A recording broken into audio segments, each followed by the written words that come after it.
להכין אותו להפתחה במקרר של 24 שעות.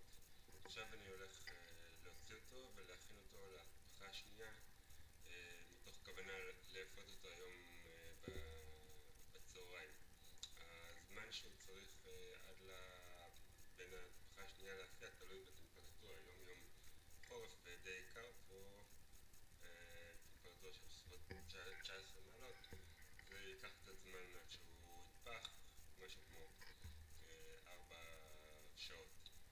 הבצק הוא בלי שמרים, המחמצת היא עושה תפיחה יותר לאט.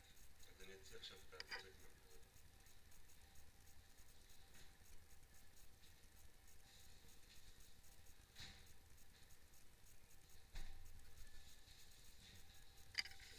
יש פה את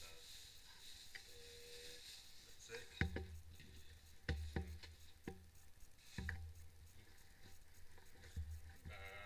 בזמן ההכנה להפתחה השנייה אני כבר מוסיף גם כל מיני דברים לפי הטעם. אני נוהג בדרך כלל להוסיף אגוזי מלך וצימוקים לבצק.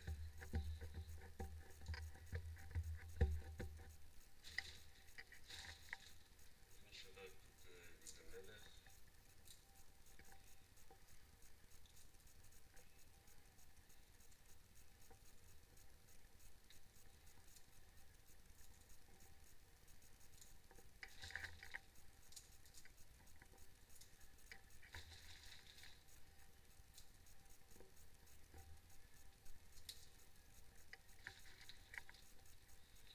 כל אחד יכול להוסיף לפי הטעם שלו גם דברים אחרים.